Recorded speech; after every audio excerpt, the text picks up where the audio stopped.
Hey hello my dear CA final students, welcome to the channel.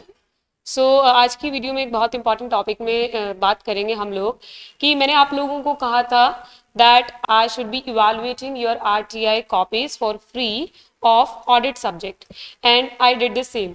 आप में से बहुत से स्टूडेंट्स की कॉपी मुझे रिसीव हुई जो आप लोगों ने आरटीआई के थ्रू मंगवाई थी और मैंने उनको इवैल्यूएट भी किया and there are some common mistakes which I have identified during that process।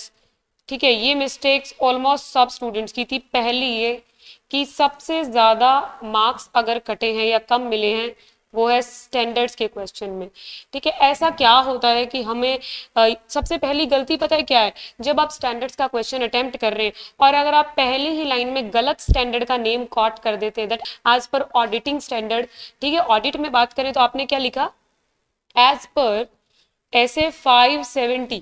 Suppose वो क्वेश्चन 570 का है ही नहीं, तो पहली ही लाइन से एग्जामिनर को ये तो क्लियर हो गया कि आपने क्वेश्चन को केवल तुक्का लगा के अटेम्प्ट किया। ठीक है, उसके बाद में अगर क्वेश्चन 6 मार्क्स का है भी तो आपको रेयरली इस क्वेश्चन में बहुत सारा कुछ लिखने के बाद भी आधा या 1 नंबर मिलता है। अब जब हम पहचानने में ही गलती कर रहे हैं तो हम क्या एक्सपेक्ट कर सकते हैं मार्क्स का? तो मैंने बहुत सारी कॉपीज में सिमिलर मिस्टेक देखी, जिसका कारण क्या हो सकता है? Selective study. देखिए, अगर आप सारे स्टैंडर्ड्स ऑन ऑडिटिंग को कवर ही नहीं करेंगे तो केस स्टडी में पहचानेंगे कैसे? केस स्टडी बाय चांस उस स्टैंडर्ड की आ गई जिसको आपने कभी पढ़ा ही नहीं, तो आपने रिकॉग्नाइज गलत किया। अंदर का टॉपिक लिखना तो बाद की बात है, पहले रिकॉग्नाइज करने के लिए it is important that 100% of the standard should be readed fast. मतलब ये नहीं कहूंगी कि आपको सब कुछ लर्न होना चाहिए, पर कम से कम आइडेंटिफिकेशन के लिए आपको हर एक स्टैंडर्ड एंड ऑडिटिंग की बेसिक नॉलेज होनी चाहिए कि उसका क्रक्स ऑफ द स्टैंडर्ड क्या है या बेसिकली वो स्टैंडर्ड किस चीज के ऊपर है, ताकि जो हम स्टैंडर्ड वाले आंसर की पहली लाइन लिखते हैं कि as per this standard on audit, कम से कम उसमें हम नंबर सही कोट करें। अगर हम वही नंबर गलत कर देते हैं ना तो एग्जामिनर नीचे जाता ही नहीं है, नेक्स्ट वाले पैराग्राफ को पढ़ने की जरूरत भी नहीं है क्योंकि आपने किसी और स्टैंडर्ड के बारे में बात की है। पहला आपका टिप रहेगा कि आपको सभी ऑडिटिंग स्टैंडर्ड्स के नाम और उनके बारे में थोड़ी थोड़ी बात पता होनी चाहिए। ठीक है, दूसरी चीज, अब स्टैंडर्ड्स के क्वेश्चन का आंसर फ्रेम करना नहीं आ रहा, वो कैसे किया जाए? तो देखो, इसके लिए आपको क्या करना पड़ेगा? Read as much question as you can. क्योंकि अगर हम कोई भी ऑडिटिंग स्टैंडर्ड उठा ले, सपोज कीजिए ऐसे 220 उठा लिया आपने, ओके, एसक्यूसी 1 उठा लिया आपने, ऐसे 210 उठा लिया। हालांकि ये लोग आपस में बहुत ज्यादा डिफरेंस रखते हैं, लेकिन अंदर कहीं ना कहीं ऐसे को कुछ ना कुछ पॉइंट्स मिल जाएंगे जो आपको लगेगा रिपीट है, सब में है। क्या लिखे? फॉर एग्जाम्पल हम लिखते हैं ना कि ऑडिटर के लिए एसेंशियल क्वालिटीज क्या है, जिसके अंदर वो कॉम्पिटिटिवनेस एंड ऑब्जेक्टिविटी, प्रोफेशनल कॉम्पिटिटेंस, ये सब चीजें जिसमें आती है। तो अगर हम इंडिविजुअली हर स्टैंडर्ड को पूरा पूरा रीड करेंगे तो फिर हमारे लिए याद रख पाना और वहां पे आउटपुट के रूप में कॉपी में लिख पाना, it should be going to difficult process. तो हमको क्या करना है? आपको हर स्टैंडर्ड में डिफ्रेंशिएट करना है कि कोई अगर स्टैंडर्ड अलग बनाया है, भाई जिसने इनको बनाया है उसने भी तो कुछ सोच के अलग अलग बनाया होगा ना। अगर सब तो सेम ही बात लिखनी थी, मैंने बहुत से स्टूडेंट्स को कहते हुए सुना है आधे से ज्यादा स्टैंडर्ड तो एक जैसी बात करते, तो अगर एक जैसी बात करनी होती तो अलग अलग बनाता ही क्यों? उसने अगर अलग अलग बनाया तो यानी इनमें कुछ ना कुछ अलग बात है।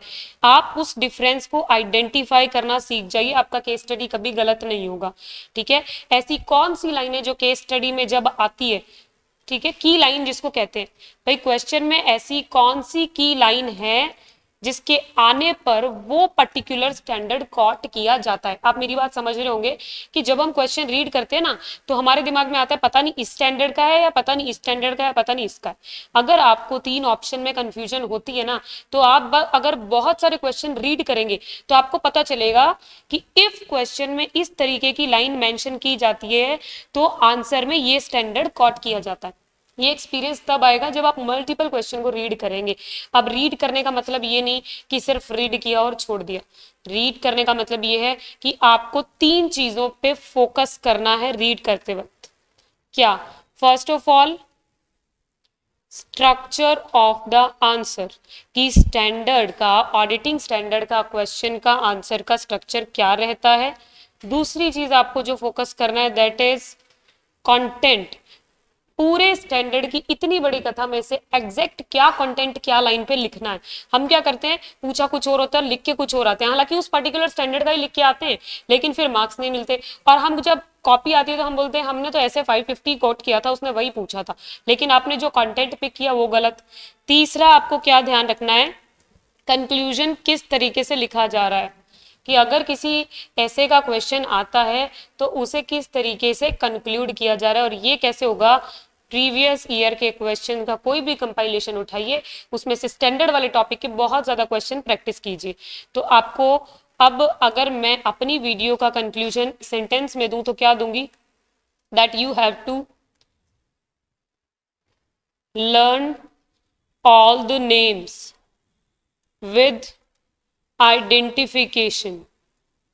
ये तो करना है सभी स्टैंडर्ड का, किसी सिंगल ऐसे को भी नहीं छोड़ना है। अगर आपसे मैं पूछूं ना कि सर्विस ऑडिटर के लिए कौन सा स्टैंडर्ड है, तो आपके दिमाग में फटाफट क्लिक करना चाहिए दैट इट इज 402, उस हिसाब से।